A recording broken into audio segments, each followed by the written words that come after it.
Olá! Estamos começando a primeira edição da temporada de 2025 do Vidrocast, o podcast da Abra Vidro. Eu sou Yara Bentes, superintendente da Abra Vidro e editora da revista Vidroplano. E hoje vamos falar sobre o vidro e a esquadria como soluções para o conforto acústico. Quem está comigo é uma das maiores autoridades no assunto no mercado brasileiro, o Edson Claro de Moraes, que é diretor da Atenuação e idealizador do Vidrosom, um evento que há anos discute o tema.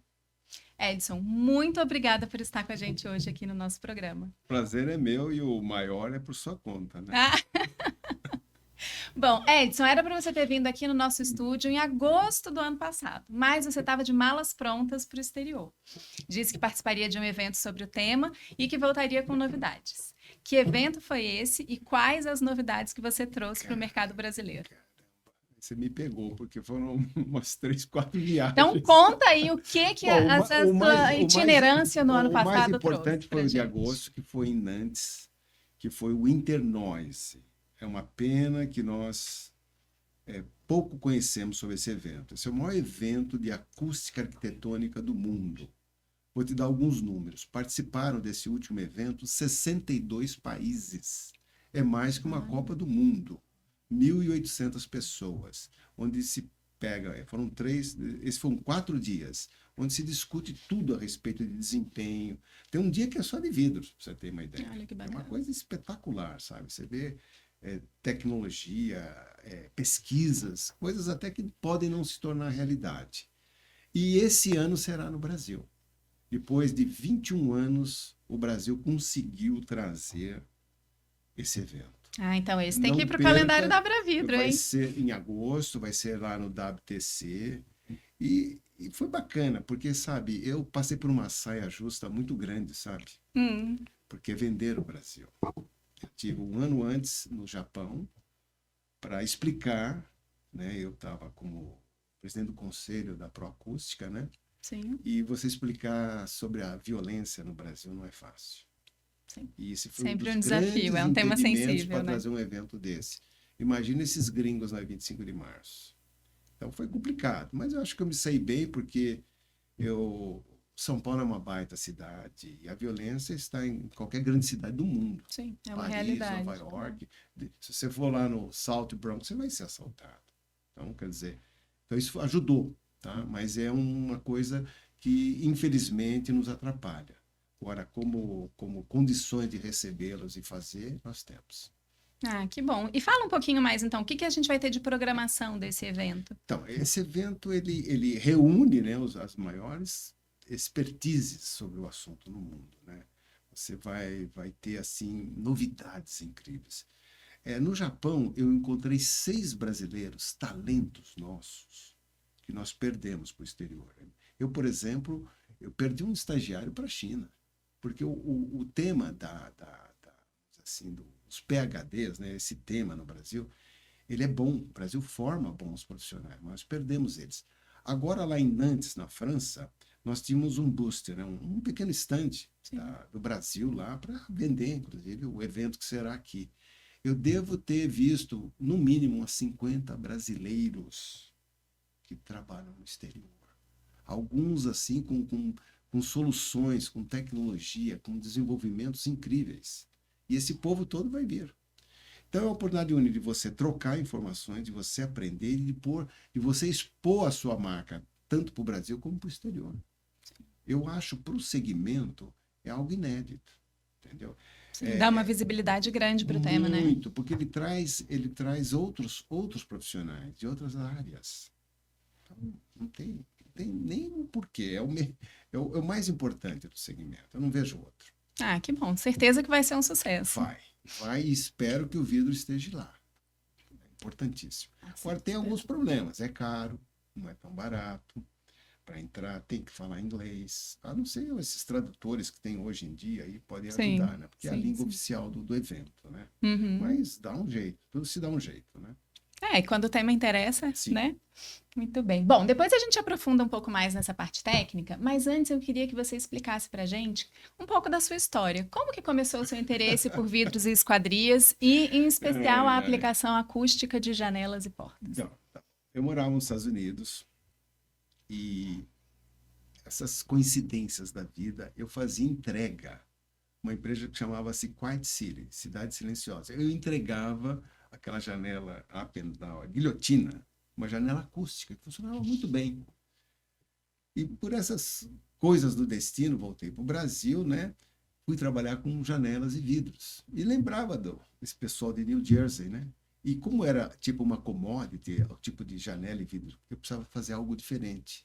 E aí fui lembrando deles, entrei em contato com eles, e tinha uma empresa no Brasil que mexia com isso. Muito pequena, me associei a eles, e a gente caminhou por essa estrada. Mas eu cometia muitos erros. A mesma janela que isola lá um caminhão no Minhocão, não isolava um cachorrinho. Entendeu? Então, e até aprender sobre isso, até aprender que o vidro não pode ter a mesma espessura, até aprender que tem que inclinar o vidro, era muito erro. Em 90, com o Collor, eu praticamente quebrei. Pelo menos os anéis foram todos embora, viu? Mas os dedos ficaram, é Grande importante. parte da população brasileira. E aí eu tinha um amigo na França, fui à França e por outra contingência, eu fui trabalhar com ele, eu também fazia entrega e tive contato com a Saint-Gobain, o laboratório deles em Albertville, onde aprendi bastante. Retornei ao Brasil, trouxe mais know-how, então aqueles erros primários já não os cometia. Vamos dizer assim, nós não tínhamos nem formação para isso no Brasil. Tinha que Sim, era um mercado ainda muito incipiente, né? Aprender, não tinha, porque a Europa, que estava mais avançada, eles usam uma tipologia que nós não usamos no Brasil. Lá é tudo janelas de abrir, aquelas de giro, né? Você fecha, né? Aqui o Brasil é correr, né? Sim. Lá não se usa isso, né? Então eles tinham um know-how para aquilo, né? E você pôr aquilo num apartamento pequeno é um verdadeiro trambolho para nós, né? Os apartamentos Sim. pequenos, etc. Então foram pesquisando. E eu acho que o grande salto que eu considero foi ter feito um laboratório. Eu precisava ensaiar. E era muito complicado. Você ia até o IPT, 90 dias, 60 dias, uma baita fila, o custo. Então aquilo foi me trazendo know-how e experiência e fomos avançando por aí, né? Esse foi o primeiro marco. O segundo marco foi o que você mencionou lá, o Vidrosom. O Vidrosom nós vemos na 18ª edição, por aí, mas eu acredito que seja já. Ele fez um verdadeiro divisor, porque obrigou nós a pesquisarmos mais ainda. Então, hoje nós temos a Universidade do Som, quer dizer, que faz pesquisa e desenvolvimento. Então, nosso laboratório é especializado em pesquisar e desenvolver produtos. Nós não certificamos ninguém e nem queremos. Nós queremos não é a intenção, não é o propósito, não é né? o propósito. E laboratório, não sei se você sabe, em nenhum lugar do mundo o laboratório custa dinheiro. Em nenhum lugar. Todo laboratório de acústica você vai ver se está ligado a governo ou a uma universidade. Porque ele, independentemente, ele é muito caro. Os equipamentos são caros. Essa soundcam que eu te mostrei aí, os batidores, são tudo muita coisa cara. Sim, é um investimento então, muito alto, acaba né? não compensando. Então, ninguém investe nisso. E os que tiveram, fecharam no Brasil. O Crejat, a própria Falcon Power não faz. Quer dizer, fica limitado a isso. Tem que gostar muito. E como que é o financiamento do laboratório de vocês? Você diz do ponto de vista financeiro, o custo para. Sim. Não, um ensaio é barato, um ensaio é R$ 5.000. Só que às vezes te toma a semana inteira. Porque você instala, desinstala, não deu certo, o cliente não mandou, faltou isso, faltou aquilo. Então ele te ocupa horas de laboratório para fazer, às vezes, 1 ou 2 ensaios. Mas você percebe que houve um aumento de procura por esse serviço? Muito, muito. Nossa. É um negócio. E a gente pode enxergar isso como uma profissionalização do setor? Podemos enxergar como uma coisa bacana. Agora, o ensaio, ele é muito mal entendido pelo pessoal do vidro e por quem contrata. Hoje eu vejo que quem contrata uma consultoria, ela quer saber o desempenho do vidro, quer saber o desempenho das coisas, e ela pede o laudo. Só que quem traz esse produto para ser ensaiado é como se ele estivesse indo para um vestibular. Ele leva o melhor do melhor, que não é a realidade do seu dia a dia. E é um auto-engano. Então é como se ele estivesse passando de ano. Aí ele manda esse laudo lá para a construtora. E eu costumo dizer que um dos maiores erros de quem contrata esquadria e vidro são números. O cara passa a acreditar em números, tanto da internet como de ensaio. E o ideal seria fazer como uma consultora um dia me falou, eu não quero mais saber disso. Tá aqui, são 2.000 janelas, instala. Se não funcionar, eu não pago. Ou eu só vou conferir, eu vou escolher uma delas. Aí funciona. Fazer um ensaio aleatório Porque e eu não de costumo um... chamar o fabricante e falar, olha, ensaio é importante para você saber da sua real competência. Não fala para ninguém que você vai fazer essa peça. Sai lá, escolhe uma, vem aqui, põe no pórtico, faz o ensaio e se autoavalie. Não faça como, eu tenho que passar no exame porque eles exigiram 30, 35, 40, tem que dar isso. Aqui vai dar. Então, estou vendo uma brecha gigante aí para a jurisprudência e para a briga jurídica. Muito grande. Muito grande. Então, em vez de o laboratório ser um aliado, ele está virando uma Vai virar. justificativa, uma segurança que, na verdade, não é Vai. segura. Mas claro que não dá para generalizar, mas nós fizemos Sim. no ano passado acho que mais de 1.000 ensaios entre campo e laboratório. Muita gente. Tem empresa que manda 10, 20 produtos para serem ensaiados. É bacana isso, tá? E nós também continuamos ensaiando. Eu agora estou separando um lote grande que eu mando para o IPT para comparar. Entendeu? Como eles têm mais competência nesse aspecto do que nós, a gente sempre manda para ver onde estamos errando, onde estamos acertando e se balizar também.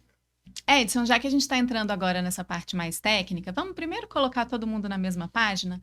Explica para gente o que é o som, ou o ruído, e como o vidro e a esquadria atuam juntos para barrar. Bom, o som é uma onda mecânica, tá? Que se propaga no meio elástico, né? Através do ar. E ruído, que é o que interessa, né? É uma coisa subjetiva e complexa, porque o que pode ser agradável pode ser desagradável para outro. Uma música sertaneja, alguns gostam, outros não gostam, rock, etc. Então, esse é o ponto, tá? Agora, sobre a influência na saúde, que é o que interessa, eu vejo aí um problema muito sério. O corpo humano ele se adapta a qualquer diversidade. Então, você pode ter um ruído que te atrapalha o sono, alguma coisa que está te incomodando, e com o tempo você fala, já me adaptei, já me acostumei. O que mudou dentro de você que permite que você fale isso? Se você vai para uma academia, começa a fazer, você cria músculo, cria calo, o seu corpo se adaptou. Quando se trata de ruído, o que mudou dentro de você? E aí que está o grande X da questão. Tem um estudo alemão que eu acho maravilhoso. Pegaram 10.000 mortais que moravam em lugares ruidosos, que não dava perda, mas incomodava. E depois disso fizeram quais os efeitos sobre o corpo humano. E o principal efeito é hormonal, principalmente na mulher. Ele mexe, a adaptação é a nível hormonal. Então esse que é o grande problema. Você vai pagar esse preço, ou mais cedo ou mais tarde. Ou com doenças, ou agravando as que você tem. Então esse é o grande despertar que eu acho que a população ainda não entendeu. Eu moro ali, eu durmo, já me acostumei. Não é bem assim. Você vai pagar o preço. Não tenha dúvida quanto a isso. Acho que a população perceber ainda, né, é um processo ainda mais longo. Mas você acha que, por exemplo, as autoridades já consideram essas questões de acústica? Porque sim, isso, né, se você tem impactos hormonais, é um impacto sério. Né? De que maneira você vê isso? Vai ser um produto muito disputado. E aí que entra o vidro, a importância do vidro. Existem já lugares na China, por exemplo, na Finlândia, que eu nunca imaginei. Na Praça da Sé deles, você entra num lugar que não é nenhuma igreja, é para você se refugiar do barulho. A China já tem vários iglus que você vai lá ter um pouco de paz. Os escritórios já têm aquelas cabines, as fábricas já têm. Quer dizer, o som vai ser algo muito disputado, muito precioso. É uma questão de eu acho que no que diz respeito à percepção das pessoas mesmo, acho que a pandemia foi um grande fator. Foi um momento que é um divisor de águas, né? As pessoas, a partir do momento que passaram a ficar mais em casa, passaram a ouvir mais e perceber mais os ruídos a que estavam submetidas, o que antes no escritório era diferente, né? E o que é legal, que eu acho que é uma coisa que, com a idade, a gente vai ficando mais autêntico, né? A gente vai começando a ter coragem de falar o que o segmento, as polêmicas, né? Eu acho que um dos grandes responsáveis vamos dizer assim, pelo conforto acústico não crescer, são os arquitetos. Por quê? Então, eu vou em lugares assim que eu vejo que teve a mão de um arquiteto. Você vê a coisa maravilhosa. Aí você vai para a questão do conforto acústico, é zero. Tem restaurantes que você não consegue conversar. E você vê aquela coisa linda, mas ele não sabe monetizar, ele não sabe ganhar dinheiro com isto. Eu fui recentemente, agora inaugurou uma padaria lá no nosso showroom, maravilhosa, o cara gastou uma fortuna. Não dá para conversar. Fui conversar com o dono. Ele me olhou assim e falou: dá tempo ainda para eu fazer alguma coisa. Ou seja, ninguém falou para ele dessa importância. E eu falei para ele: olha, não dá para fazer reunião aqui, não dá para fazer uns café da manhã que eu quero fazer, trazer o pessoal da associação. Então, quer dizer, é uma questão e eu converso com eles. E nós temos um curso dentro da Universidade de Som gratuito para arquitetos. Muito poucos vão. E aí um dia eu fui conversar com eles. Sabe o que a maioria me falou? Ah, Edson, se eu tiver um dia problema com isso, eu te chamo. É verdade. Não aprenderam a ganhar dinheiro com esse assunto. Eu acho que a arquitetura brasileira, claro, não dá para generalizar, mas ela é uma das grandes responsáveis por você ir em shopping, restaurante, sagões, pode lugares que você fala: não dá para conversar aqui. Eu E estou em falando obras besteira. residenciais? Mesma coisa.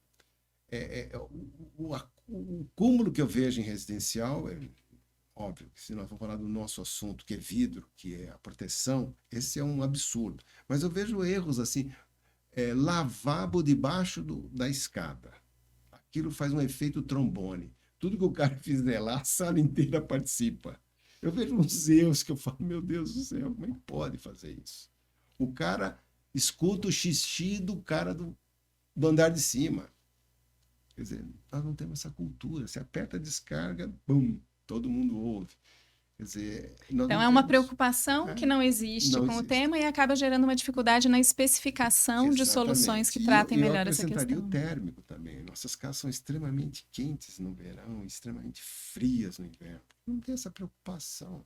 Tijolo baiano, uma massa mais grossa de cada lado, cria um colchão de ar já. Coisa simples. Nós não temos essa cultura. Não tá, não tá, não tá. E a gente tem um vidro que é o vidro insulado, que atende muito bem a essas duas questões que estamos falando aqui, né? Tanto o conforto acústico Sim, quanto o sim, conforto sim. térmico. E é um vidro pouquíssimo utilizado no Brasil, né? Segundo os dados do nosso Panorama Abravidro, a edição de 2024, a gente tem menos de 1% de participação desse produto no mercado de vidros processados no Brasil. Então, acho que a gente volta a essa questão do desconhecimento dos especificadores sobre isso, né? Você falava aí da iniciativa do curso da Universidade do Som, a gente tem também no Educavidro, que é a plataforma de educação à distância da Abravidro com a Abvidro, né? O setor vidreiro tentando levar conhecimento e conteúdo sobre vidro para o mercado. A gente tem também uma trilha para arquitetos em que a gente traz essas questões que são importantes para o conhecimento mesmo do arquiteto, para que ele saiba especificar.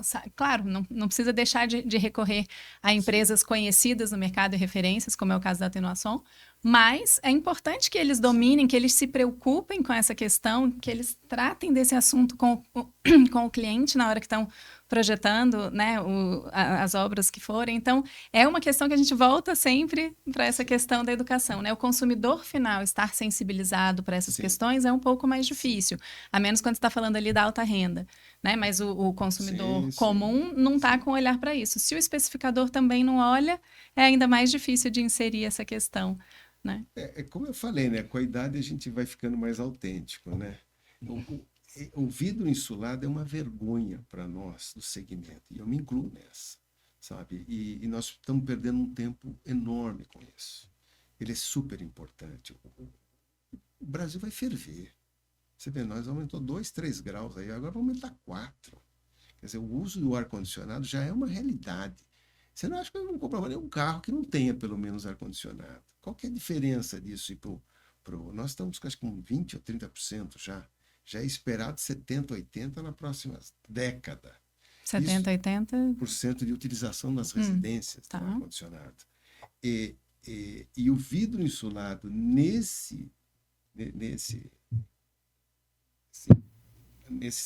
exatamente nesse segmento é fundamental. É fundamental. Nós perdemos um tempo inteiro, tem uns cabeçudos, começaram a comparar o vidro insulado com o laminado na questão acústica, dizendo que o laminado era melhor.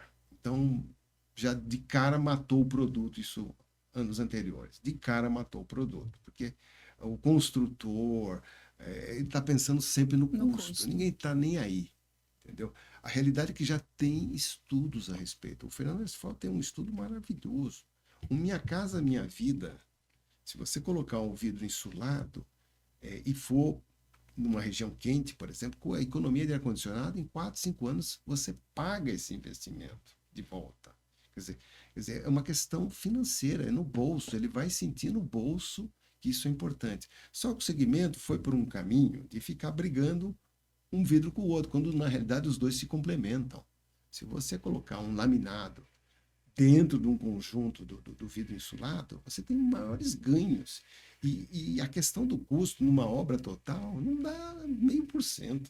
Não sabe, nem faz cosquinha, sabe? Então eu acho que o segmento, por não aprender a vender valor agregado, não consegue nem vender o vidro com proteção solar, quanto mais o insulado. E eu sinto que é porque não sabe oferecer.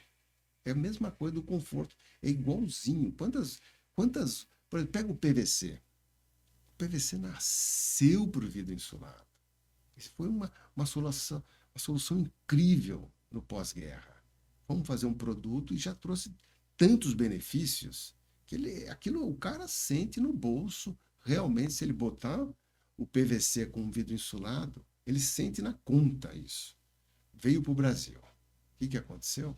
Nós tropicalizamos. O que é tropicalizar? É detonar o produto, sabe? É tirar as características dele. Então eu vejo o vidro insulado com vidro comum. O tempo todo eu vejo isso. Eu falo, meu Deus do céu, isso aqui nasceu para isso. Aí você vai para o segmento e você vai falar para eles assim, qual é o valor U desse vidro? Ele nem sabe o que é valor U, sabe? Aí você fala para ele, a parede tem um valor U, o seu vidro tem um valor U, a sua esquadria tem um valor U, que é o coeficiente térmico desse negócio. E se eu pôr isso daqui, aquele ar-condicionado que nós estamos vendo aqui vai trabalhar no mínimo. E medida é watts por hora, e vai te dar lá tanto X de economia. É 200, 300 reais a menos na conta um ambiente como esse. Então, o segmento, ele é o culpado, você quer saber? É o culpado mesmo, sabe? Ele perde tempo, fica vendendo commodity o tempo todo. Ele não consegue entender isso. E aí vem os especificadores e os consultores, que ficam nessa briga de preço, comparando por produto, esquece de que isso aqui é muito mais amplo do que nós estamos falando. Deixa aumentar mais esses 3, 4 graus que são previstos aí, a gente não vai conseguir ficar dentro das casas. Aí vai gastar uma fortuna com ar-condicionado. É um grande desafio para a gente, né? Porque é isso, a realidade está aí e mostra a necessidade de a gente enfrentar esses assuntos de conforto Sim. acústico e conforto térmico, mas as soluções disponíveis são mais caras e quando a questão é custo, ninguém quer nem olhar.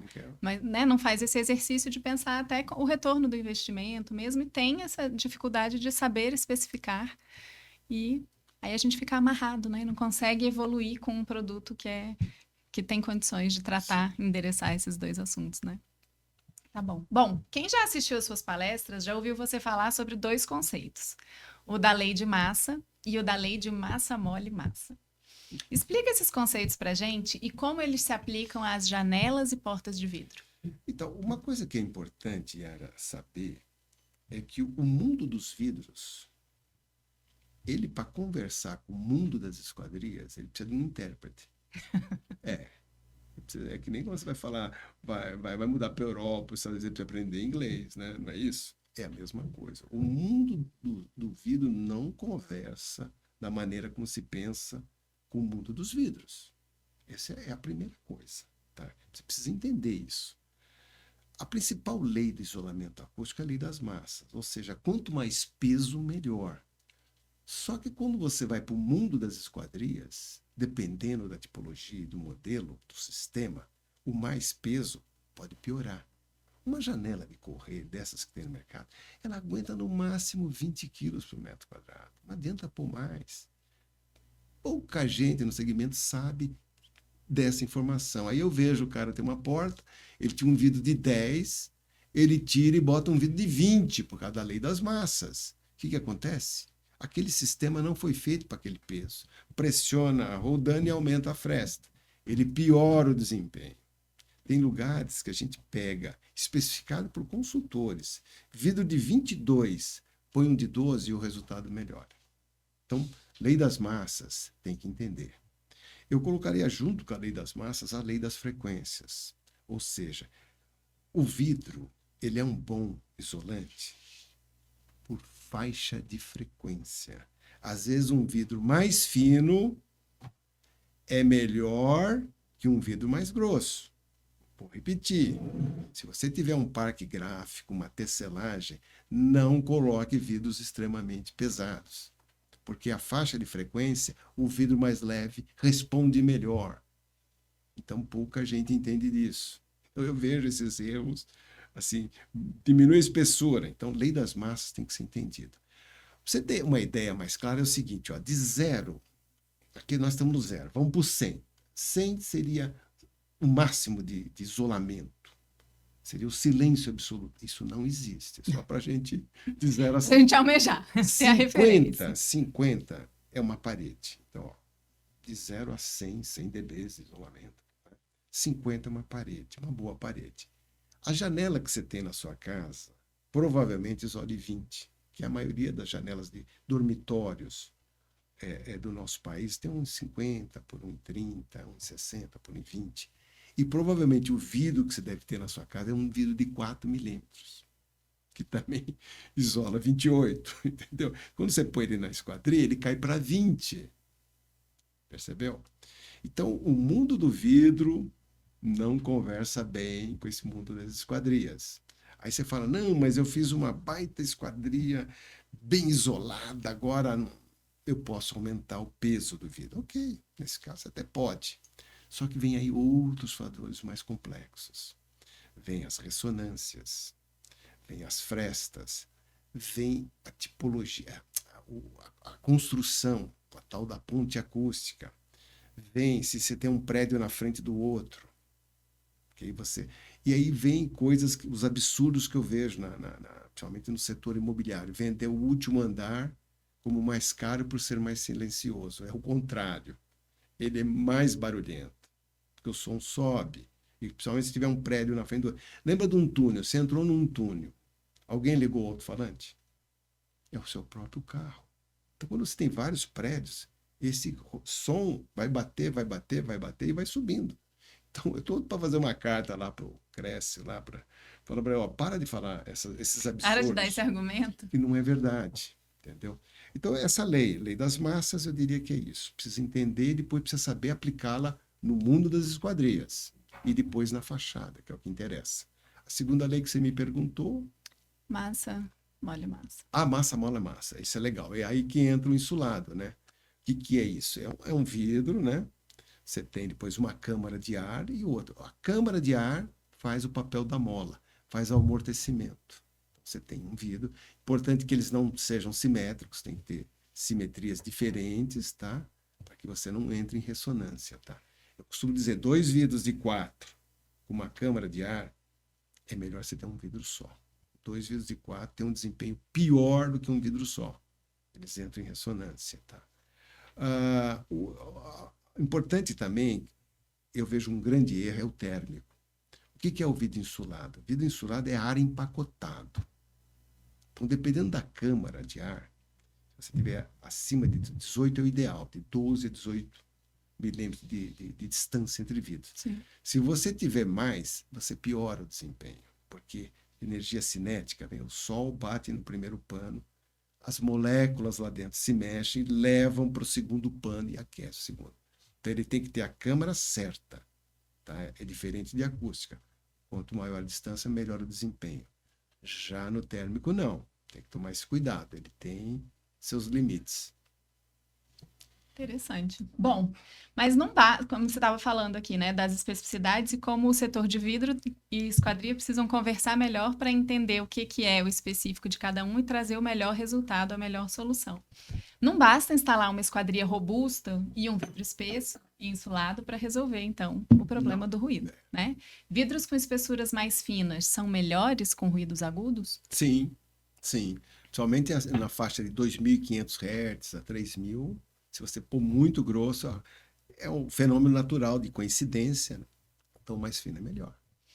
Você estava falando aqui há pouco, a gente estava falando das leis e você falou de um termo que você cunhou, que é a lei da fresta. Como que ela pode colocar em xeque escolhas acertadas do vidro e da esquadria em um projeto que preze pelo conforto acústico? Bom, a lei da fresta, não sei se você sabe, não existe isso. Nós que criamos a lei Sim, das sim. frestas, uma questão didática. Os meus amigos acústicos falam, essa lei do Edson inventou, isso não existe, não existe, mas nós criamos. E eu até desafiei a perda de transmissão quando eu fiz a graduação sobre acústica, né? Falando, ó, no mundo das esquadrias não é bem assim. Eu considero a lei mais importante, tá? Do segmento. Ou seja, quando eu falo, por exemplo, assim, ó, quando você, por exemplo, está num ambiente, está escutando perfeitamente a pessoa que está no outro ambiente e está passando através da porta ou da janela e você entende perfeitamente o que ela está falando, significa que você tem que mexer com as frestas, tem que melhorar a vedação. Quando você ouve, mas não compreende, é massa. Você tem que aumentar o peso desse vidro, aumentar o peso dessa porta. Estamos juntos aí? Sim, Então, estamos quando eu acompanhando. ouço perfeitamente, é lei das frestas. Quando eu ouço e não compreendo, é lei das massas, é peso, tá? Só que aí tem uns complicador, né? Quando, por exemplo, eu falo assim, ó, sapato. Ó, sa e pá é agudo, tu é grave, né? Quando você está escutando um murmúrio, é o tom que está passando, é a baixa frequência. E através dessa frequência, você vai saber se você dobra a espessura do vidro, se você põe um laminado, ou se você dobra, se ela for de madeira, a porta. Então, quer dizer, através desse tom. Tá? Porque o que é importante que as pessoas percebam é que você só entende o que uma pessoa está falando é pela consoante. Se eu falar assim, bola, e tirar a bola e pôr o R, fica rola. Né? Se eu falar casa, tirar o D e pôr o S, né? Se eu tirava cada, tirar o D e pôr o S, casa. A vogal ela é muito forte. Sim. Ela come a consoante. É por isso que você, quando está escutando esse murmúrio e não está entendendo, é que aí que você tem que entender bem de vidro, para você não fazer essas confusões. Entendeu? Uma coisa é a inteligibilidade, né? Sim. 100%, outra coisa eu estou ouvindo, mas não estou compreendendo. E aí você sabe que é o efeito da vogal sobre a consoante. E se eu não quero ouvir nada? O que não existe, né? O que não existe, né? Não sei se você sabe, a gente é meio surdo. Sabia? Todos nós? Todos nós. Por exemplo, a audição humana ela é muito limitada. Por exemplo, você não escuta o teu coração nem o teu pulmão. O som do coração é altíssimo. Tanto que quando você chega em casa, se tiver cachorro, se não estiver bem, ele se esconde, ele não fica por ali, ele está te ouvindo. O barulho do coração e do pulmão, só que você é surdo, senão você não dormiria. Sim. Então, quer dizer, nós já temos uma limitação grande nisso aqui, né? Agora, o silêncio é complicado. Não, mas eu digo que você está falando, né? Duas salas separadas. Estou pensando aqui na minha sala, na Abra Vidro. Eu tenho uma sala que a porta é de vidro, a divisória é de vidro. Você ouve todo A mundo. intenção é ouvir ou não ouvir, né? Tá falando, tá ouvindo, mas Você tá entendendo, tá ouvindo e não tá entendendo. Você ouve Essa perfeito, intenção... você entende perfeito? Não. Não, então significa Não. é um bom produto. Ela veda bem. Você escuta, mas não entende. Não entende, é o que interessa, né? Privacidade, coisa do gênero. Né? Agora, para não ouvir tudo aí é mais complexo. Envolve outras coisas. Não, mas isso. É só uma curiosidade. Eu diria o seguinte, o dia que o segmento do vidro prestar mais atenção no potencial que ele tem, nós damos um salto quântico. Você vê 1% disso, isso é uma vergonha. Chile, Argentina, o Extra Clear, por exemplo, que é um vidro fascinante. Lá aqui nem sabemos o que é isso direito. O segmento tem que sair desse pedestal, porque está muito cômodo. Ele vende. E partir para coisas mais significativas que vão ajudar a população. independente que vai ser um bom negócio para ele. Ele tem que prestar esse serviço. Sim, esse é um grande desafio, né? Conseguir A usina se certificar esforça. vidros de melhor A qualidade. usina se esforça, eu percebo isso. Ela se esforça, entendeu? Ela tem trabalhos bacanas. Mas para chegar lá na Dona Maria é um desafio, né? É um desafio, eu sei disso. Não é fácil. Mas é o caminho nosso, né? E a gente precisa que a cadeia toda trabalhe para isso, né? Então, a usina trabalha, o processador também faz muito trabalho de especificação, de orientação. A Abravidro criou essa plataforma que traz conteúdo para diversos públicos diferentes, inclusive para o consumidor final. Se ele quiser entrar lá e saber, a gente tem lá um módulo, por exemplo, dos tipos de vidro mais comum, mais utilizados. Ali tem tanta informação, porque é isso, o consumidor precisa saber a diferenciação que existe, o mínimo, para ele desejar aquilo. Seria o ideal, né? O mundo ideal. A gente fala muito isso na Abravidro. Se o consumidor fosse o indutor dessa mudança, mas o consumidor sabe muito pouco sobre o nosso material. Eu acho que vai ter que ser como no nosso país. Vai ter que ser através de norma e através de lei. Eu tive agora também na Europa do Leste para ver as janelas. Todas têm vidro insolado. Está na lei. Você lá para fazer uma janela com vidro único, você tem que provar que é um galinheiro. Senão é obrigado, é lei. Quer dizer, eu acho que isso vai ser o nosso caminho. Porque se não botar na lei... A 15575 foi um divisor de águas no sentido de alguns desempenhos. Ajudou muito o segmento. Nós, como associação, nós vamos ter que trabalhar mais sobre isso. Quem sabe botar na norma... A gente tem um trabalho de normalização muito forte. Porque senão nós não vamos mudar o mercado. Né? Porque aquilo que eu te falei, né? Eles querem pôr o mais barato, sempre o mais barato. Nem oferecem, né? Esse que é o problema, né?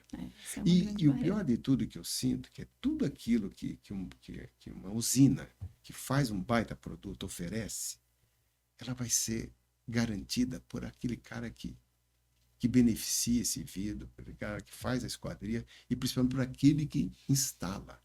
É ele que vai garantir tudo aquilo que a usina prometeu e não ela. Porque se ele apertar o parafuso errado lá, aquele vidro de segurança, aquele vidro de desempenho pode não acontecer. Sim. Então eu sinto que é uma distância muito grande. E aqui continua. Primeiro que o vidro você precisa ser da NASA para entender o que eles falam. Né? Você precisa ser da NASA. Quando você vai para os vidros térmicos, então, meu Deus do céu, entender aquela língua. Ainda bem que alguns começaram a mudar, né? Falei, olha que é protetor solar, que nem aquele que você passa no braço, né? Porque para entender aquilo precisa ser cientista, né? Então já começa por aí, a gente tem que falar um idioma que as pessoas entendem, né? Exatamente. Então isso realmente faz diferença. E se você pegar na parte acústica, até os selos do Inmetro, é um absurdo. Porque é obrigatório você ter lá. Você vai comprar um brinquedo para criança, está lá quantos dBs? Está lá, ele faz 50 dB em 500 Hz. Como que a mãe da criança vai saber o que é aquilo? O que isso quer dizer? Então, está escrito lá, é ruidoso ou é silencioso, esse quarto dá para dormir ou não dá para dormir, esse restaurante... Como você fez, por exemplo, com a rotulagem de alimentos, né? Tá lá alto em açúcar, alto em sódio, alto em... Tem um negócio absurdo que eu fico olhando aqueles selos e falo, como é que a pessoa... Fala, olha, esse vidro vai isolar para a senhora 30 dB em 500 Hz. Não falou nada, né? Falou e não falou nada. Bom, então a gente está aqui falando dessas questões todas das soluções acústicas. É por isso que os componentes de uma janela ou porta têm papel fundamental no sucesso de uma solução acústica? Sim, é o conjunto, né? Infelizmente, como eu falei, você tem que calcular o valor do vidro, seja ele térmico, acústico, segurança, no conjunto com a janela e na fachada, que é o que interessa, né? Sim. Então, é fundamental, né? Não adianta. Eu costumo dizer, eu recebo relatórios, e se você for na internet, aliás, é algo que temos que falar, hein? A internet é o pior lugar que você possa ter informações sobre vidro. Tem muita coisa errada lá. Já nos custou muito dinheiro por acreditar naquilo. E gente grande, viu? Porque cada um puxa 2, 3 dBs para o seu lado aí, tanto no térmico, valor U, etc. E isso tudo é logaritmo. 2, 3 significa dobrar o peso do negócio. Então, é muito cuidado com isso. Então, eu diria o seguinte, que essa atenção desse conjunto que é o fundamento, que é o que interessa para quem vai dormir, para quem vai habitar aquilo lá, para quem vai trabalhar naquele ambiente, né? É o conjunto. Sim, o conjunto da obra. Conjunto da obra. Qual que é o impacto da tipologia de uma janela, seja de correr, pivotante, maxilhar, e dos materiais, você falava há pouco, né, que o PVC foi desenvolvido para esquadria e tal. Quando a gente fala dos materiais, então, alumínio, PVC ou madeira, qual que é o papel desses fatores no sucesso da solução? Por isso que a minha briga com o pessoal do vidro é justamente essa. O vidro, você nunca aplica ele sozinho. Ele está sempre pendurado em alguma coisa, Sim. né? Então eu falei para ele, vocês têm que ter esses ensaios, ótimo, desempenho do seu vidro, beleza, mas você tem que ter junto com alguma coisa. Porque senão fica coisa meio esquisita, né? Aí você pega aquele número para jogar junto com o outro, e o outro é mais complicado. Então, eles teriam que parar e aí, quais são as tipologias, né? Eu costumo dizer que as tipologias de tampa têm melhor desempenho. Tudo que você porta, os maxinhares, tudo aquilo as janelas de giro, tudo que for tampa, você tem melhor vedação. Mas dentro dessa tipologia tem que tomar muito cuidado. Uma delas é o maxilhar. Como ele tem dois braços para você poder projetar ele e trazer, ele cria dois grandes buracos ali dentro. Então essas borrachas tem que tomar muito cuidado, entendeu? Na espessura dela, na dimensão dela, para que ela faça a vedação, uma vez que você tem um buraco ali dentro, criando uma ressonância muito importante. As piores tipologias, que são as de correr, melhoraram muito. Hoje você tem sistemas maravilhosos, né? E muito bem vedados, né? Então eu diria que a coisa avançou bastante. E o Brasil está muito bem nisso aí, viu? Comparado com outros lugares do mundo, que eu viajo bastante, né? E eu tenho observado que nossas janelas de correr estão muito boas, estão muito boas. Então, quer dizer, uma janela muito boa é mais ou menos o seguinte: se você pegou um vidro de 30, colocou numa janela de correr, ele vira 27. Você perdeu 3 dB. Essa janela é boa. Dura você pegar um de 30 e virar 20.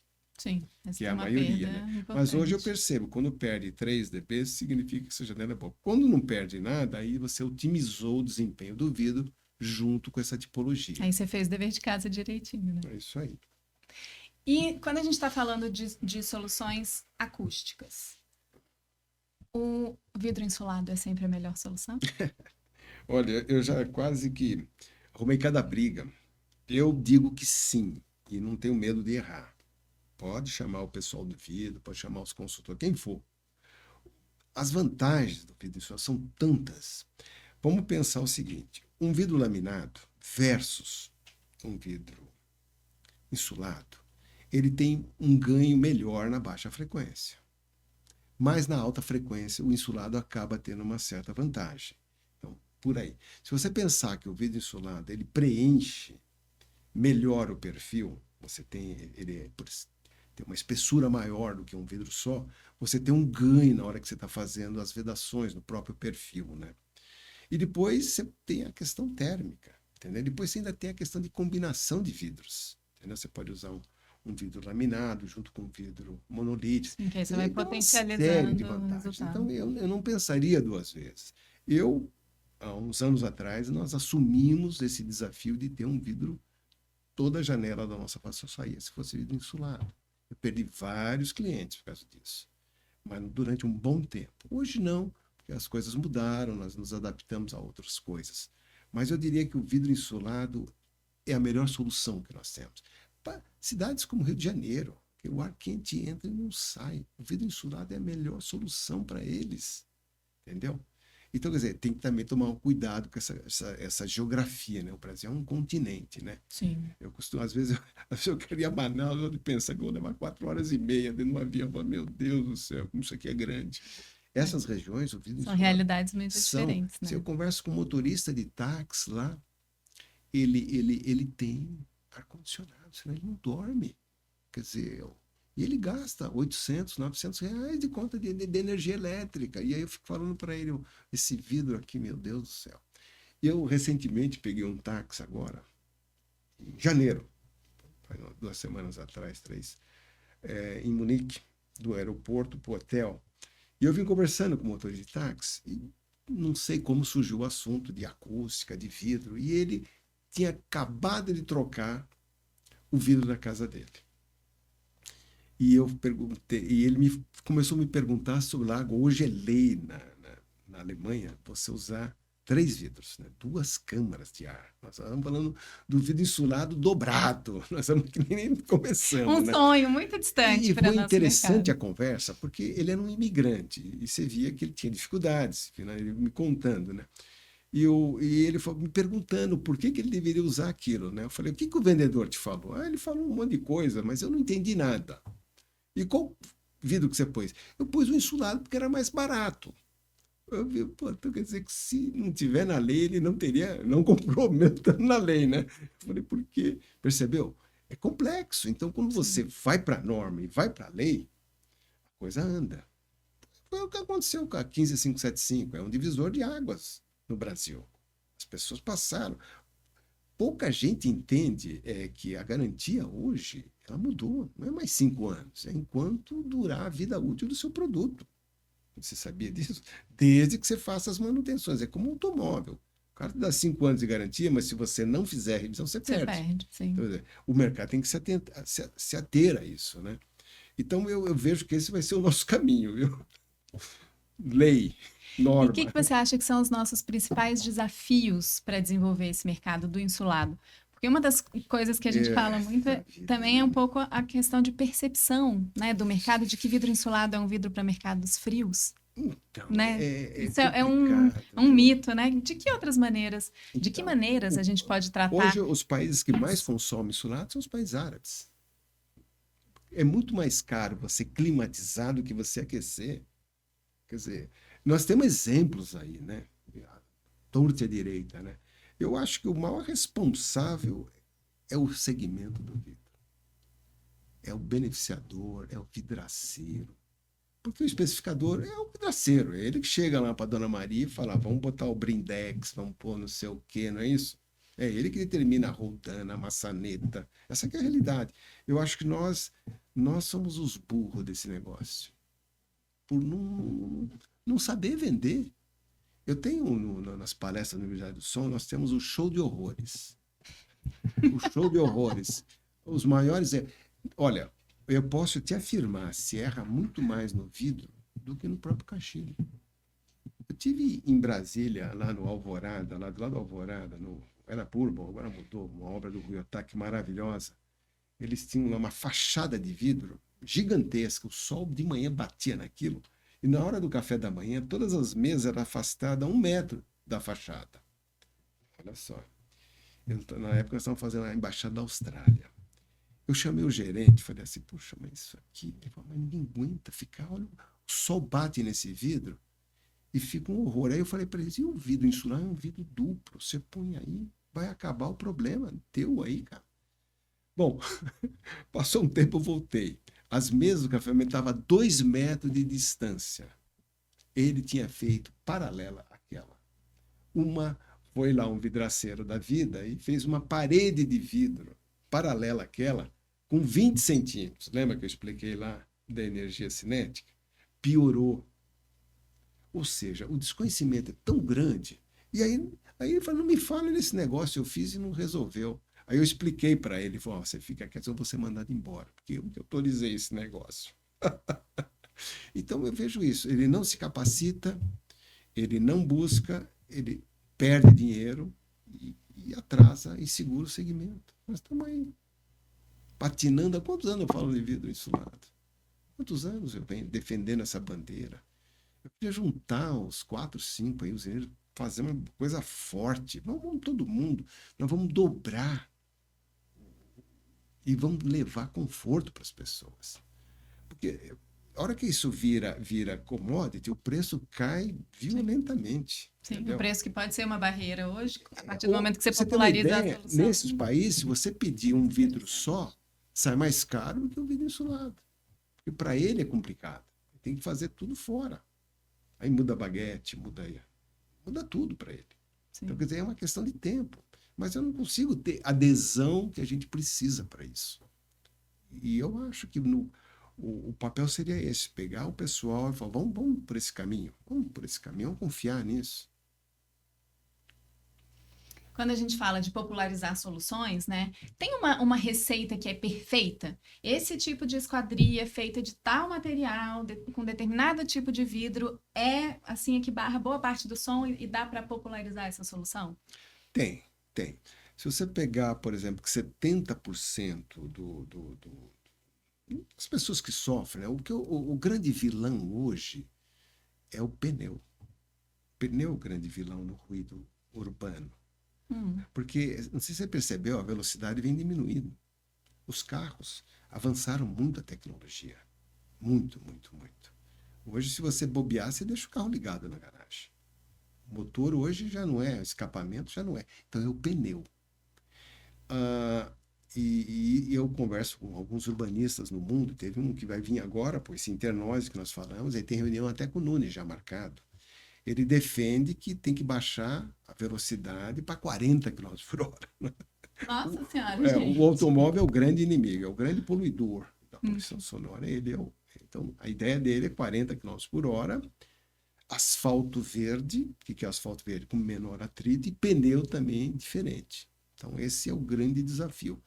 Então, eu diria o seguinte: o ruído urbano ele já vem baixando, né, nas grandes cidades através dessas medidas. Então, uma janela boa, com um vidro bom, um vidro que eu diria vai 6 milímetros, pelo menos, laminado, ele vai atender 70%. Os outros 30%, aí você tem que ter expertise. Aquela rua que tem uma subida, que tem um aeroporto, que tem uma boate, que tem um pancadão, aí o bicho pega.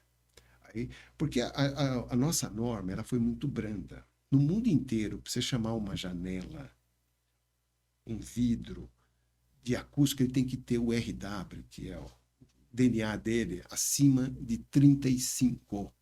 No Brasil é 30. Como se o nosso ouvido fosse diferente dos demais países, né? Então, sim. exemplo, uma questão de lobby, de custo, sei lá o que, esse abismo social que a gente é. Mas uma janela 70. Os outros 30, que não é pouca coisa, tem que ter. Aí é cada tipologia, cada situação, aí tem que ter expertise para fazer. Então, esse é o desafio, né? Conhecer o assunto e com profundidade, né? Sim. E como que está hoje o mercado para janelas e portas acústicas? Então, essa é outra besteira grande. Não existe janela acústica. Existe janela boa ou janela ruim. O que você quer da sua casa? Você quer que não entre poeira, não é? Você quer que funcione, que não entre água, entendeu? E por que som? Ah, não, tem que separar. A de som é uma, não. É janela boa e janela ruim. Isso tem que ser para todo mundo, entendeu? Infelizmente, nós não temos essa cultura, né? O nosso país é tropical, as janelas ficam muito tempo abertas, né? Tem tudo essa questão. Sim. Mas essa é uma coisa que eu venho lutando, é janela boa contra janela ruim. A Classificar a questão janela. acústica seria mais um atributo, assim como Eu estanqueidade e iria, a tantos janela tem que ser outros. uma janela acima de 35 para situações especiais. Mas a janela tem que ter obrigatoriamente desempenho. É muito comum o cliente chegar para mim, não, no quarto eu só quero a cor, o resto você faz comum. Como se não existe isso. É tudo coisa, tem que funcionar. Ela tem que funcionar. Então, não tem aquele ditado, pô, choveu tanto que entrou água na minha casa. Sim. Pô, não, não pode entrar água. Ela foi feita para não entrar água. Então, eu acho que essa questão da acústica ela é mal compreendida. Não tem essa separação. É bom ou é ruim? Essa que é a verdade, né? Faz E nós estamos sentido. lutando muito na Proacústica para ter um selo para o apartamento. Ou seja, você vai comprar lá com o selo de desempenho do quarto. Na hora que o corretor vem te vender, ele vai ter que te garantir, olha, o seu quarto vai ficar com X, de acordo com a norma. Ou seja, dá para dormir. Esse é o que é legal. E não, tem que se vire quem vai fazer. Sim. E aí você vai trazendo, vai evidenciando essa questão para o consumidor, né? Exatamente, porque o consumidor no Brasil, ele não reclama. Você sabia? Não reclama. O maior índice de reclamação no Brasil não é nem da janela, é da laje. É o vizinho de cima. E fica brigando um com o outro em vez de. Cadê o construtor nessa hora, né? Que não fez Sim. uma laje adequada. Esse é o campeão, é o piso. Eu conheço pessoas que mudam, porque não aguenta o vizinho de cima.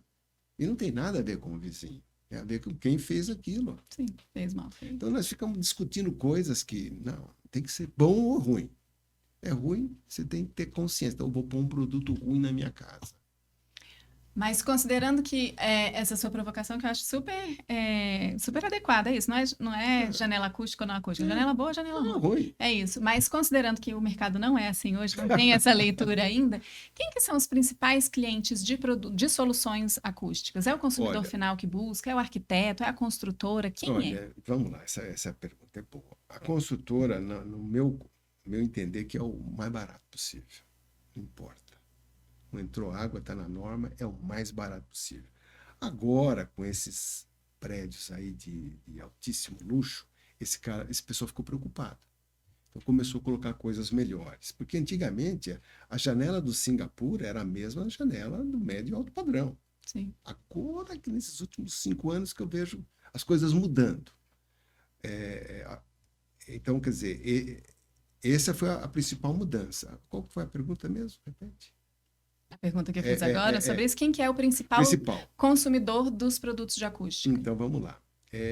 Então, eu diria que a construtora não é. O arquiteto, idem, porque desconhece. O mercado vidreceiro também, porque não oferece. Tá? Agora, o público. É engraçado isso. Nesses anos todos, nós devemos ter centenas de janelas em favelas. E corta o coração. Porque o ruído ele é democrático. Ele atinge o rico e o pobre. E dependendo da sensibilidade da pessoa, ela precisa daquilo. Eu lembro lá no começo que eu vendia a janela e um senhor muito humilde ir lá e não deixar eu ir na casa dele. Trouxe medida, eu falava, mas eu preciso ver como é que é o local, não. Aí quando o pessoal for instalar, me falaram que era dentro da... Hoje é comunidade que fala, né? Sim, Uma sim. coisa muito pobre. Eu conheço de cortar o coração, de não deixar de trocar a geladeira para pôr a janela. Então, é muito comum você ir em ambientes assim, muito, muito pobres. A pessoa às vezes é guarda noturna, ele trabalha a noite toda, precisa dormir durante o dia. Sim. Então, eu vi muito dessas situações. Então, eu diria que o cliente da janela é o cara que sofre. É ele que está. E aí não importa se é rico, se é pobre, é ele. Sim, é quem está sendo Ele afetado sofre. pelo E eu ruído. lembro de se imaginar, pô, esse cara, ele vai engolir qualquer coisa. Não. Se ele sofre muito, ele compra. Paga lá em 20 vezes, dá um jeito e põe. Quer dizer, é um desafio para nós, né? Sim. E o Brasil fez uma norma aí que eu diria é o que podíamos, né? Eu fui um cara... Você tem uma ideia? Ela levou uns 10 anos para ser aprovada, essa norma. Ela já tem 11 anos. Eu era o único fabricante que ia lá. Eu nunca vi ninguém do vidro lá. Era um negócio, assim, tinha lá 50 construtoras, uns 30 arquitetos, uns 20 empresas. Eu era o único do vidro que estava lá, brigando lá para ver se subia um pouquinho a régua. Eu falei, meu Deus, isso é que segmento maluco esse. Não só do vidro, como de esquadria. Lá na FEAL eu brigava com os caras. Eu falei, mas o que acontece, hein? Vocês não se interessam por esse assunto? Isso vai mudar? É isso. Eu diria o seguinte, os cabeçudos, viu?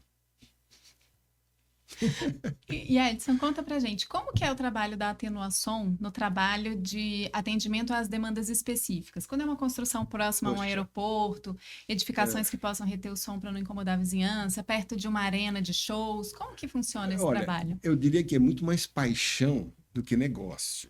Nós terminamos agora a Sala São Paulo. A Sala São Paulo, eles fizeram um anexo que ela fica a 2 metros da chegada do trem.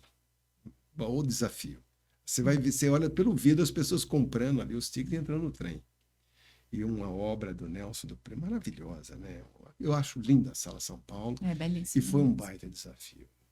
Ali nós tivemos que usar perfis de aço, porque alumínio não atingia o que era necessário. E ali tem muita expertise. Então eu tenho muito orgulho dessa obra. Terminamos agora, ainda está nos finalmente lá, mas já foi inaugurada pelo Tarciso. Outras questões de acabamento, pintura em alguns pontos lá, que são tudo exigências para seguir o estilo da obra, né? Sim. Mas a que eu mais tenho orgulho é uma em Salvador. É uma obra, sabe, é a primeira bomba d'água de Salvador, inaugurada por Dom Pedro II. Vai vendo. Olha. Dom Pedro II tem uma importância muito grande na acústica, pouca gente sabe. Depois você vê aí no Google, ele foi o maior incentivador do Gran Bel. Ah, não, Decibel é uma homenagem ao Gran Bel. E o primeiro telefone que o Graham Bell fez, ele doou para o Dom Pedro, que foi o que inaugurou a Feira de Ciências da Pensilvânia. Depois entra no Google, vê a história linda. E ele motivou muita gente. Porque para você ter telefone, eu tinha que comprar um e você um. Sim. E você tinha que ter um gerador e eu também. Então imagina como era. Não era exatamente fácil. E ele foi, se não ele foi o segundo maior destaque dessa feira na época lá. E essa bomba d'água, o Banco Mundial transformou esse espaço numa sala de concertos, transformou em um patrimônio, né? Uhum. Salvador já é um dos ícones de você ver. Quando você for lá no Viaduto Lacerda, Mercado Modelo, você está lá, o Neo Gibá, onde tem essa sala de concerto para crianças carentes. E eles contrataram uma empresa do Japão, o senhor Nagata. Eu o conheci pessoalmente, já faleceu, para fazer essa obra. É o cara que faz as salas de concerto em Paris, Singapura, Nova York. É o bambambam bam, bam no negócio. E trouxeram uma empresa do Japão de vidro para fazer a obra. E nós descobrimos isso. E nós nos aventuramos a participar da concorrência. Fizemos um protótipo. E quando eu descobri que a gente conseguiria o mesmo desempenho que ele queria o desempenho de uma parede. A janela tinha que ter o mesmo e tem que abrir e fechar. Principalmente onde passava o piano, a entrada principal, mas é um desafio. Quando eu mandei os laudos para ele, ele já ficou meio assim, né? Imagina, né? E aí eu já entrei numa conversa de cronograma, de obra, já nem discutia mais o desempenho, né? E acabamos fazendo a obra. Que bacana. Rui Costa nos elogiou lá, eu tive na inauguração. É uma obra, vale a pena conhecer, porque é um símbolo, né, do país, né? A primeira bomba d'água, né? Sim. Ela puxava água, máquina a vapor, James Watt, jogava uma caixa d'água gigantesca no alto e mandava para a cidade de Salvador. E aquilo é um patrimônio, né? Então, esse foi uma obra muito, muito complexa. E aí que eu vi como você tem que tomar muito cuidado com a internet. Eu peguei os desempenhos lá dos vídeos que eu lia, os relatórios dos nossos queridos amigos aí que publicam, e tem um monte de erro lá. Tem um monte de erro. E aí me custou mais um vidro. Então, as obras icônicas é muito mais pela paixão do que como negócio em si. Você acaba fazendo porque você gosta tanto do negócio, se apaixona, faz protótipo, vai e volta, mas como resultado... Mas aí vocês vão lá entender a especificidade de cada uma das obras. Aí vai estudar, e aprende muito, ensaios. viu, Sabiá? Às vezes eu penso que a gente já viu tudo, não viu. É impressionante como as coisas... E essa meninada que vem, a gente aprende mais com eles. Com softwares mais rápidos, melhores. Então, é paixão. Porque, como negócio, às vezes eu fico acho que não valeu a pena. Só na São Paulo agora, estava fazendo as contas, é melhor não fazer. Faz a obra e fica. Bom, falando de soluções para obras específicas, tal, mais cedo nos bastidores você estava mostrando para a gente uma câmera que transforma o som em imagem. A gente vai colocar um trechinho aqui de imagem para você que está assistindo conseguir ver, mas comenta um pouquinho desse equipamento para a gente. É fascinante. Eu já o conhecia de outra maneira, né? E eles conseguiram transformar num produto portátil, né? Mas é o que você falou. Você imagina você transformar o sinal do som em imagem. É uma verdadeira foto do ruído.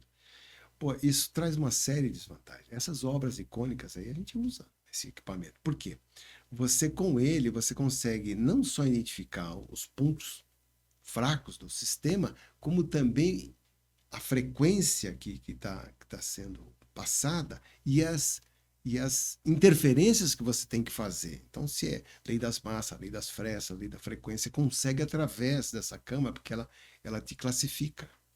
Esse ruído está passando, é de alta frequência, se é de média, se é de baixa. Então, não é só você fotografar o som. Em que momento você pode usar esse equipamento?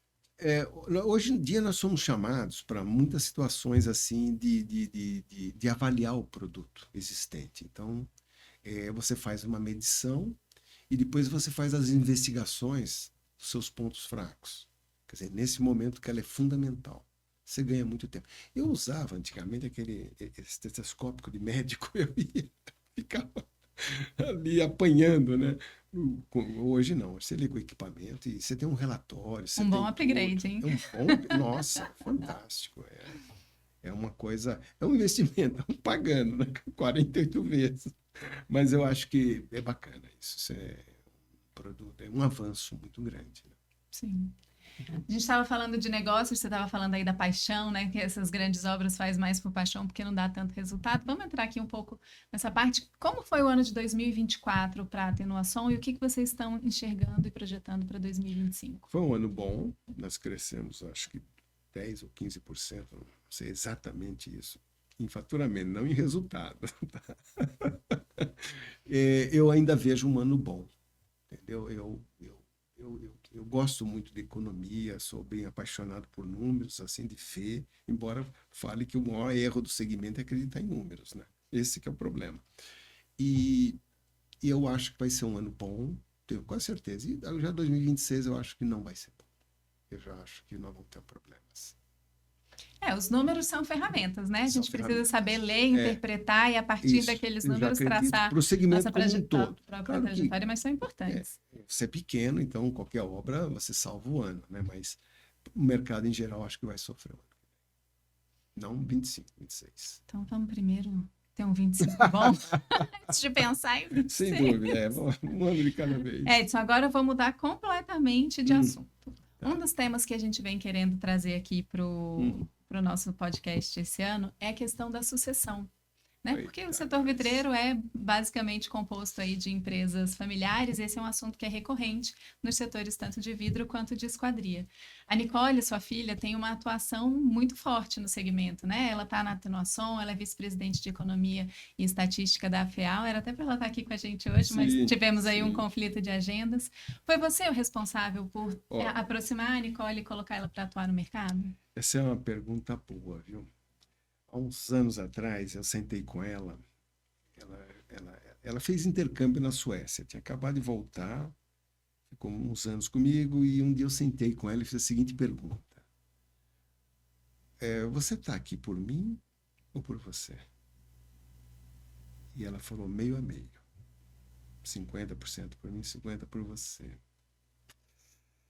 Doeu em mim, doeu pra caramba. Aí passou uma semana, eu chamei ela e falei assim: olha, você pode ir embora. Tudo bem, eu vou contratar outra pessoa. Uma dor no coração terrível. Mas dá uma pensar, porque eu não quero atrapalhar a tua vida. Passou um tempo, ela ficou. Aí eu tive a certeza, entendeu? Porque é fundamental. Eu acho que hoje eu estou no negócio por causa dela. E eu diria que é o contrário. Não é ela que trabalha, eu que trabalho para ela. E vou dizer mais, eu sairia do business. Eu ia ficar com pesquisa, com desenvolvimento, por causa da paixão, né? Quem entra nisso não sai. Não dá dinheiro, mas fica. Mas como negócio, acho que eu não teria, não. Porque não é fácil. Então, a pessoa que tiver o privilégio de ter um sucessor, puxa, e não atrapalhe ele também. Eu tenho alguns amigos aí que atrapalham os filhos, viu? Eu procuro evitar de atrapalhar. E como que está esse processo de sucessão na Atenuação? Isso é um assunto sobre o qual vocês já falam? Tem mais pessoas da família envolvidas? Ou não, só você e a Nicole? Esse é um assunto sério, porque eu li um livro agora que eu gostei muito, é Morra Sem Nada. Eu tenho 72 anos. E ele fala o seguinte, vida funcional, nem sabia que existia isso. O que é vida funcional? Porque viver, você vai viver muito. Principalmente se tiver dinheiro. Os caras não deixam você morrer, né? Claro, é um plano de saúde bom, você vai 100 anos fácil. Vai longe. Mas a vida funcional é você carregar a sua própria mala, viajar, comer, beber, fazer tudo que funcionar. Sim. Entendeu? Então, ele dá para você mais, no meu caso, uns 5, 6 anos. Mas é verdade. Quantos caras acima de 80 que você conhece pessoalmente que pega uma bicicleta e vai andar por aí? Quantas pessoas? É difícil, você sabe que tem. Então você já sabe que você tem. Mas acho que agora é cada vez mais frequente, você né? tem um limite. É a questão de envelhecer, mas envelhecer com qualidade de vida, eu acho que isso tem sido mais frequente. Porque viver, você vai mesmo, viver funcionando, né? Sim. Ele fala que tem idade biológica, tem idade psicológica, tem idade psicológica e depois tem idade funcional. Você funciona para aquelas coisas, então você funciona. E isso dá uma consciência muito grande de até quando você vai, né? Eu conheço poucas pessoas acima de 80 anos que estão no business aí para valer. Muito poucas. Você pode ver. Nós tivemos o Abílio, o Diniz, são raridades. Sim, são casos mais pontuais. Então, isso diz para nós uma coisa que tem que fazer essa sucessão. Hoje eu fico muito ainda um pouco mais preocupado. Será que eu sou útil? Será que realmente precisa de mim? Esse que eu tenho que responder o tempo todo para mim. Será que eu estou sendo útil? Será que eu estou ajudando? Entendeu? Porque se não for por isso, é complicado. Mas é um privilégio, né? Ter uma pessoa. É complicado falar do próprio filho, né? Mas eu tenho muito orgulho dela, né? Tem dia que ela vai embora às 11 horas da noite, já trabalha pra caramba. Entendeu? É da pessoa. Então eu espero que ela realmente toque esse negócio e faça a diferença na vida das pessoas e de todos nós, né? Que bom. Legal ver como vocês, né, já estão É. interessando a questão e a sua visão sobre o tema, acho que é bem bacana. Eu costumo dizer o seguinte, que o maior erro do segmento, principalmente de quem contrata nós, e vale a sucessão, ele primeiro se apaixona pelo fabricante do vidro, pelo sistemista da esquadria, e depois se apaixona por quem executa. Esse é o maior erro. Deveria ser o contrário. Se apaixone por quem vai fazer primeiro. Esse é o cara mais... que vai garantir o que o sistemista está te prometendo, que a usina do vidro está prometendo. Então se apaixone primeiro por esse cara. O que é a sucessão? É isso. Você se apaixonar pelo seu negócio, não é? Para valer, não tem como errar. Eu acho que a coisa mais bacana é quando você conhece uma pessoa que é confundida pelo que ela faz. Ou seja, a identidade dele. Ele gosta tanto do que ele faz conectado. que mexeu com a identidade dele, né? Ah, quem é o fulano? É o marceneiro. Entendeu? Aí você fala, putz, vai dar certo. Ele passa isso para você, que ele gosta daquilo, né? Então, quando você passa isso, vai dar certo. Então, a sucessão tem muito a ver com isso. Sim, com a paixão, né? Por isso que eu falo, o cara que contrata, se apaixone primeiro, ninguém vai te entregar. Não pelo cara que veio te apresentar o sistema, apresentar o vidro. Não. Quem vai instalar? Quem é que vai fazer isso aqui acontecer? Eu fui no médico, deu problema de joelho. Fiquei, quando é que eu volto a jogar? Ele falou, isso quem vai te responder é o fisioterapeuta. Eu só faço o diagnóstico, é ele que vai te pôr em campo. Ou seja, ele é mais importante que eu. Sim. Vale para tudo. Não é isso? Você vai num restaurante, a comida é boa, mas quem que fez ela? Quem que botou aqui no prato? Quem serviu? Não é? É isso aí. Bom, a gente está caminhando já aqui para a reta final do nosso bate-papo. Você quer deixar um recado para quem está assistindo e ouvindo a gente? Olha, eu sempre faço uma brincadeira que eu falo que o melhor presente que você pode dar para alguém é seu tempo, né? É seu tempo. Vir aqui, dar o nosso tempo, passar essa mensagem, porque é parte da sua vida, né? Você poderia estar fazendo outra coisa, né? Sim. Então, você está dando parte da sua vida. Eu diria que eu tenho uma paixão grande pelo segmento, sabe? Eu gostaria muito que esse segmento fosse melhor, sabe? Saísse da mesmice. E eu acho que está faltando um pouquinho mais de coragem, um pouquinho mais de amor, do que ficar pensando só em números, só em cifrão. Acho que o segmento, se juntasse para valer e falar, pô, vamos mudar, vamos melhorar a qualidade de vida das pessoas, vamos fazer coisas diferentes. A gente fica fazendo aí, se concorrendo, e aí fica canabilizando o produto, né? Diminuindo a qualidade, mexendo sempre na especificação para poder viabilizar. Eu vejo as pessoas que vão fazer ensaio, ele está preocupado em atingir a norma, nunca fazer algo acima daquilo, sabe? Dar algo mais para o cliente. Sim. Pô, ele vem ali, deu 30, tá feliz, ele não vem com essa coisa de vamos fazer algo melhor, né? Vamos fazer algo acima disso. Não, é sempre ali, ó, na régua. Eu acho que esse é o maior, o segmento devia pegar isso mais voltar, não é questão de hipocrisia, né? Não é amor mesmo, sabe? Pegar com mais paixão o negócio para transformar a vida das pessoas. O vidro é um dos materiais mais nobres da construção civil. Impressionante, né? Verdade. Lavou, tá sempre novo. Impressionante isso. Por que a gente vai pendurar qualquer coisa em volta dele? E a gente tem tantas soluções, né? Eu acho que qual é a sua necessidade? Tem uma solução de vida. Isso aí. Né? Então, realmente, bacana. Edson, muito obrigada pela sua presença aqui no Vidrocast, por ter doado o seu tempo para estar aqui com a gente hoje nesse bate-papo. E nós chegamos ao fim dessa edição. Nos acompanhe no YouTube, no Spotify, no Deezer e no SoundCloud e siga e curta o Vidrocast na sua plataforma preferida para você sempre receber os nossos conteúdos. Para mais informações, você também pode ler e assinar a revista Vidroplano e acessar o nosso site e redes sociais.